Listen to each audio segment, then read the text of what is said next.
तुलसीदास जी कथा में कहते हैं कि आपने ये तो सुना कि राम जी कैसे चित्रकूट में आकर रहें।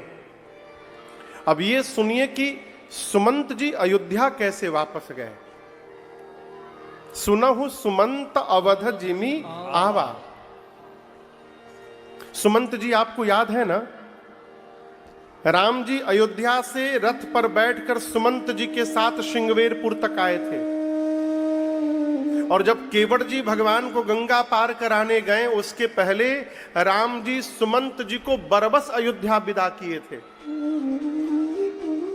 सुमंत जी राम जी से बोले, प्रभु पिताजी बोले हैं 4 दिन में वापस ले आने को। राम जी मना करके विदा कर दिए।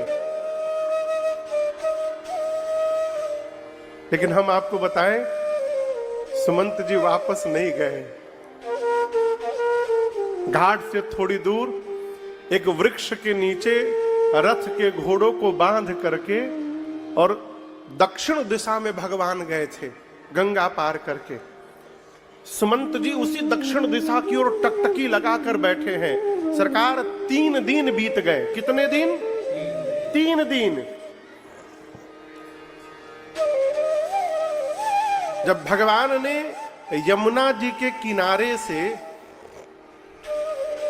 निषाद राजगुह को वापस भेजा और निषाद राजगुह गंगा को पार करके जब श्रृंगवेरपुर में आए तो क्या दर्शन करते हैं?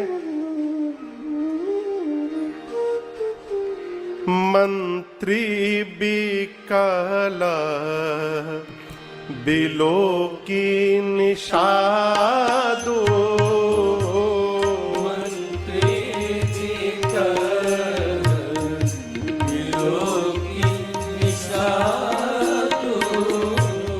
कहीं न जाई जस भयउ विषादो। कहीं न जाई जस भयउ विषादो। राम राम सिया लखन पुकारे।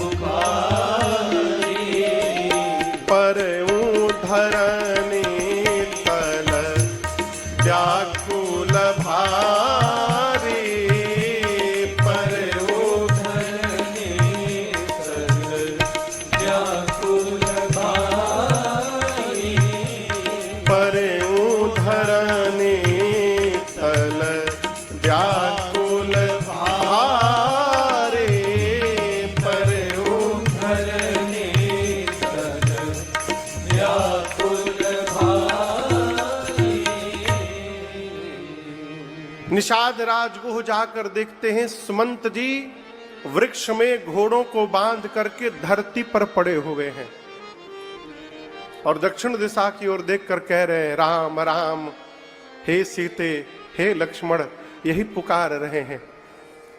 सुमंत जी को तो छोड़िए, जिस रथ पर भगवान बैठकर आए हैं उस रथ के घोड़े, गोस्वामी जी लिखते हैं घोड़ों की दशा क्या है।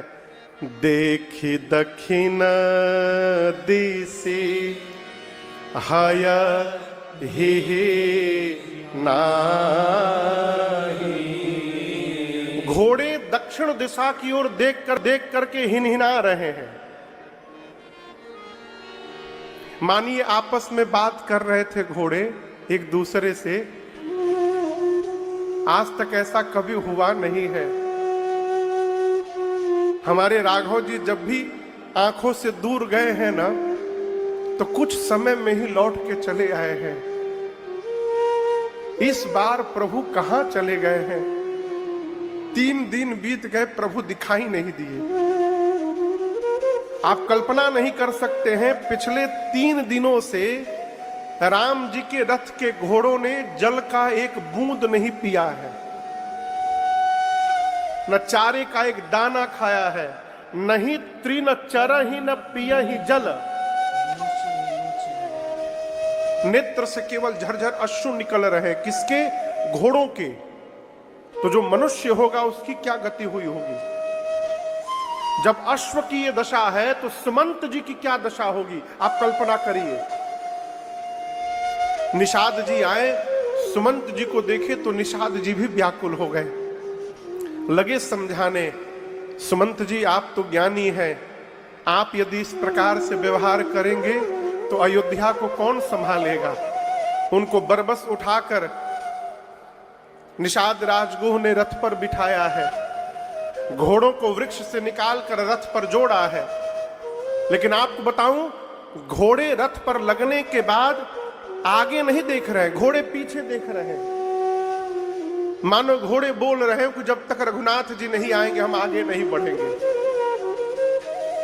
निषाद राजगुह समझ गए कि सुमंत जी अकेले अयोध्या पहुंच नहीं पाएंगे, तो अपने प्रमुख सेवकों को उनके साथ रथ पर बिठाया और कहा इनको अयोध्या पहुंचा कर आइए। बरबस घोड़ों को आगे बढ़ाया गया और रथ जैसे गंगा के तट को छोड़कर अयोध्या की ओर बढ़ा। गोस्वामी जी कहते हैं सुमंत जी अपने हाथ से अपने सिर के बाल को पकड़कर नोचने लगे। कहते हैं आहा मंद मन अवसर चूका, हे अभागे सुमंत तूने अवसर खो दिया। राम के वियोग में यदि तेरे शरीर से प्राण निकल जाता तो तू अमर हो जाता। अब इससे बड़ा कौन सा दुख तेरे जीवन में आएगा कि ये प्राण इस शरीर का त्याग करेगा। गोस्वामी जी यहां 3 उदाहरण दिए हैं सुमंत जी की क्या दशा हुई। जैसे मानिए कोई मनुष्य लगभग 40 साल अपने परिवार से दूर रहा हो, सरकार 40 वर्ष, और 40 साल में अपने जीवन में जो वो धन कमाया हो उस धन की पोटली बना के घर वापस लौट रहा हो। संजीव जी, घर जाने के पहले रास्ते में ही उसके जीवन भर की कमाई कहीं रास्ते में खो जाए तो जीवन भर की कमाई खोने के बाद उसको जिस प्रकार का पश्चाताप होगा वही पश्चाताप सुमंत जी के मन में हो रहा है। कोई स्त्री जीवन भर पतिव्रत धर्म का पालन करे और उसके वृद्धावस्था में उसका पति बिना किसी कारण उस स्त्री का त्याग कर दे, उसके बाद उस स्त्री के मन में जो सोच होगा वो सुमंत जी के हृदय में है। कोई ब्राह्मण जीवन भर धर्म का पालन करे, धर्म से इतर एक क्षण मात्र भी जीवन का यापन न किया हो, ऐसा वृद्ध ब्राह्मण जिसके जीवन के अंतिम समय में वो इस आशा में बैठा हो कि मेरे परिवार का आकर मेरे मुख में कोई गंगा जल डालेगा, और मरते समय किसी ब्राह्मण के मुख में धोखे से कोई मदिरा लाकर डाल दे, और जब उस ब्राह्मण को ये पता चले कि मेरे मुख में मदिरा आ गया मरते समय, उस समय उसके मन में जो पश्चाताप होगा वही सुमंत जी के मन में हो रहा है।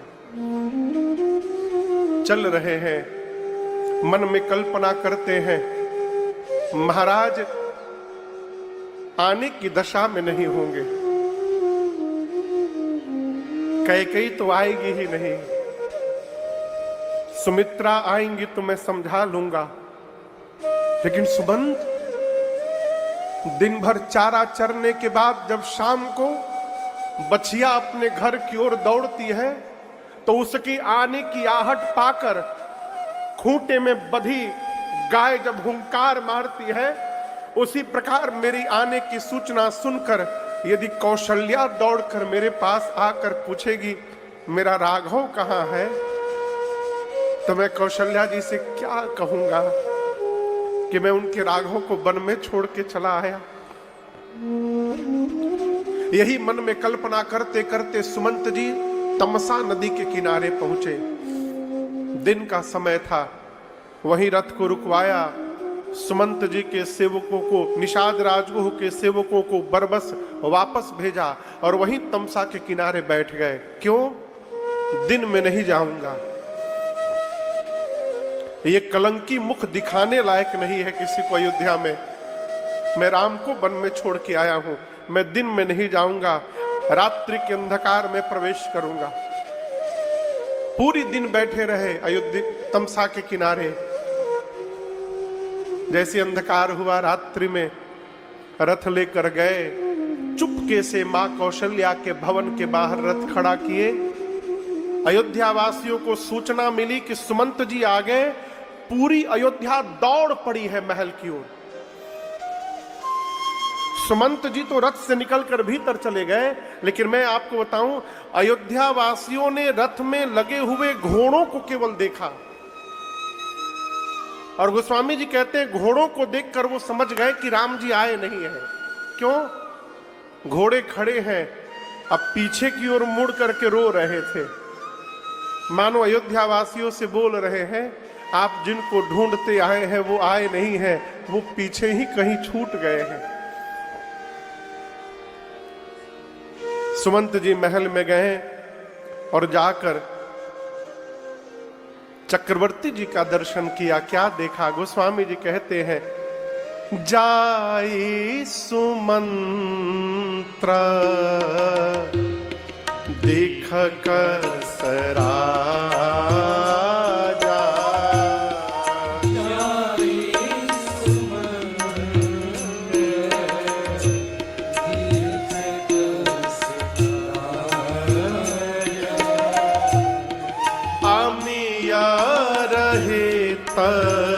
जनो चंद विराजा अमिय।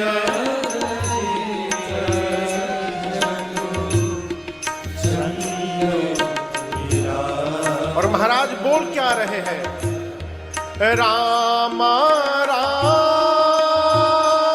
कहा राम सने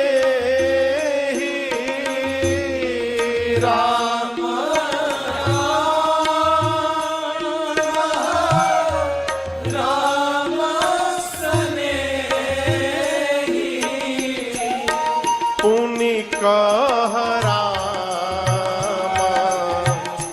लखन बैदे पुनि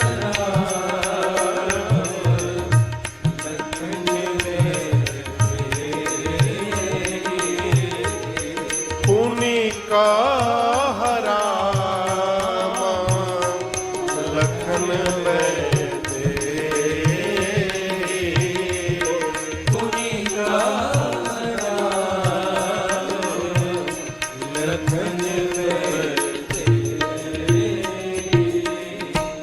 श्री सुमंत जी ने जाकर दशरथ जी को देखा। मलिन वस्त्र पहने धरती पर पड़े हुए थे महाराज, धरा पर नीचे केश बिखरे हुए हैं। ऐसा लग रहा है किसी ने चंद्रमा के अमृत को निचोड़ करके और चंद्रमा को आकाश से उतार कर धरा पर रख दिया हो। महाराज केवल राम राम लक्ष्मण सीता, राम लक्ष्मण सीता यही जप रहे हैं। सुमंत जी ने जाकर श्री चरणों में महाराज के प्रणाम करते हुए कहा, हे जय जीव, आपका सुमंत आपको दंडवत करता है। सुमंत शब्द जैसे कान में आया, महाराज तुरंत उठे और सुमंत जी को हृदय से लगाकर बोले, सुमंत कुछ मत बताना, सबसे पहले ये बताओ मेरे राम कुशल है ना? सीता लक्ष्मण दोनों कुशल है ना? मैंने कहा था 4 दिन वन दिखाकर वापस ले आइएगा, लाए हैं कि वन में ही छोड़ के चले आए हैं। आने हूं फेरी की वन ही सिधाए। जैसे महाराज ने प्रश्न किया, सुमंत जी फफक के रोने लगे। महाराज बोले, सुमंत मौन मत रहो। यदि तुम अपने महाराज को जीवित रखना चाहते हो तो सत्य बताओ, यदि राम लौट कर नहीं आए हैं तो जहां राम को छोड़कर आए हो वहां मुझे पहुंचा दो। यदि मैं वहां नहीं गया तो मैं अपने प्राण का त्याग कर दूंगा। सुमंत जी ने चरणों को पकड़ लिया, कहा महाराज धैर्य रखिए, आप तो ज्ञानी हैं, धर्म धुरंधर हैं। इस धरती पर राम को आपके अलावा कौन ठीक से जानता है।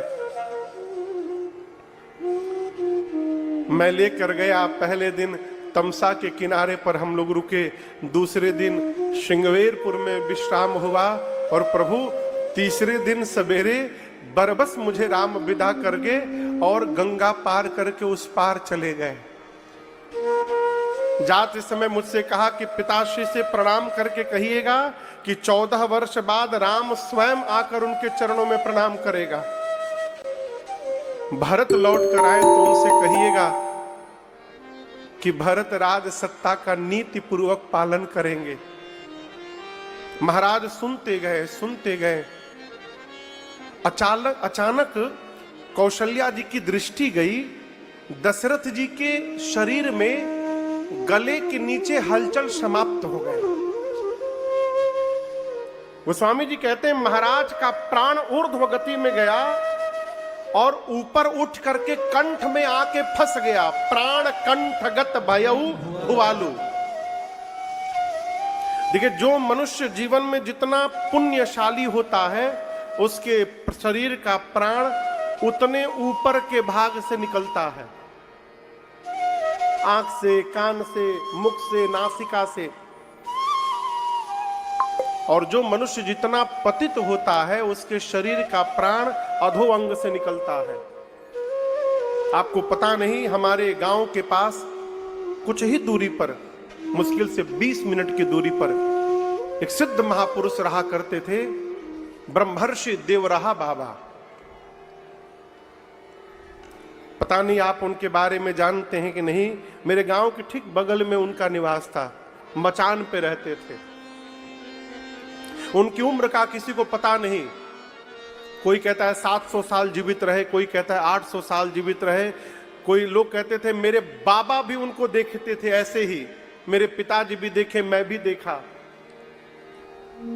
उनका प्राण मैंने पढ़ा है कैसे गया।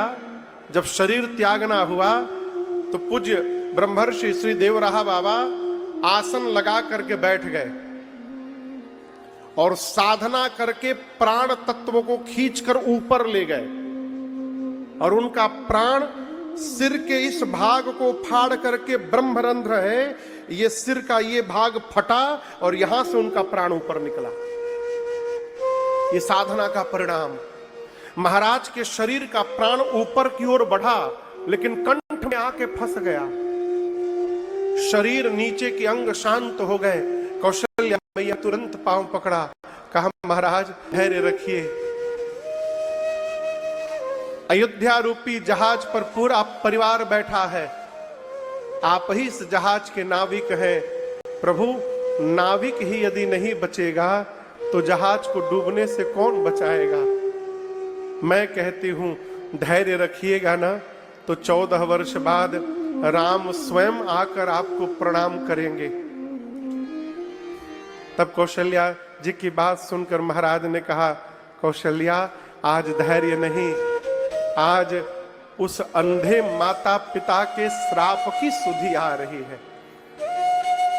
कौन अंधे माता पिता पता है आप लोग को? श्रवण कुमार। और पहली बार, आज तक महाराज बताए नहीं थे किसी से, पहली बार महाराज ने बात प्रकट की कि मरते समय श्रवण कुमार के पिता ने मुझे शाप दिया था कि आज जिस प्रकार पुत्र के वियोग में हम मर रहे हैं, दशरथ एक दिन अपने पुत्र के वियोग में तुम भी मरोगे इसी प्रकार। और तुम्हारा दुर्भाग्य, तुम्हारे 4 पुत्र होंगे, परंतु जब तुम्हारा प्राण निकलेगा तो 4 में से एक भी पुत्र तुम्हारी आंखों के सामने नहीं रहेगा। ये तुम्हारा दुर्भाग्य होगा। आपको बताऊं, राम जी जिस दिन से बन गए थे उस दिन के बाद वो अयोध्या की 6वीं रात्रि थी। कितनी नंबर रात्रि थी? 6वीं। महाराज अपने आप को कोसने लगे, राम को गए 6वीं हो गई और अब तक मेरा प्राण नहीं निकला। मेरा प्रेम झूठा है राम के प्रति। हे राम, आपको देखे बिना मैंने बहुत जी लिया। हे लक्ष्मण, हे वैदेही, आपको देखे बिना मैंने बहुत जी लिया। और आपको बताऊं, ऐसा लगता है महाराज प्रायश्चित करते हैं मरने के पहले। छठवीं रात्रि थी, इसलिए महाराज ने मरने के पहले 6 बार मुख से राम बोला। कितनी बार? मुनि महात्मा जन्म जन्मांतर तपस्या करते हैं कि कम से कम 1 बार निकल जाए, नहीं निकलता। महाराज का प्राण निकला तो 6 बार निकला। राम राम कही, राम कही, राम राम कही, राम तन परिहरि रघुबर बीरा, राम गयो सुरधाम। 6 बार मुख से महाराज ने राम राम राम राम राम राम कहा। और जैसे कोई तिनके का त्याग करता है,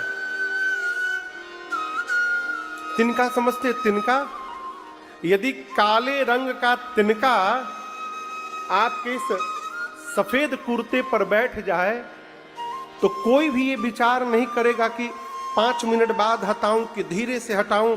जैसे तिनका दिखाई दिया तुरंत हटाते हैं।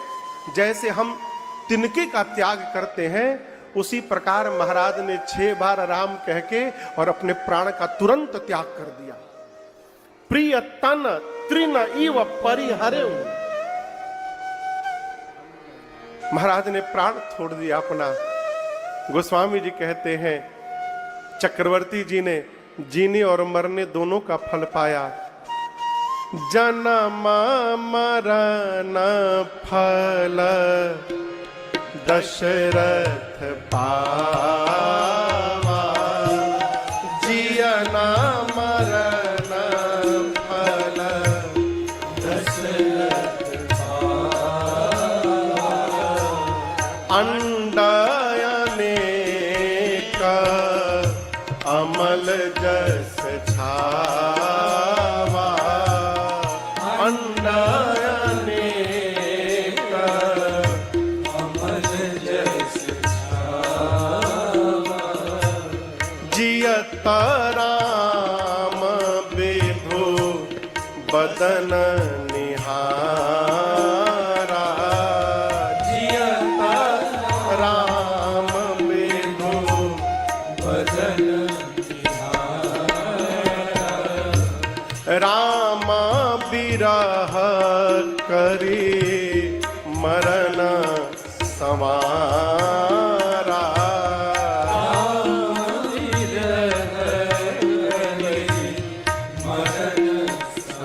पूरी अयोध्या कहती है अथयावाजा भानुकुल भानु,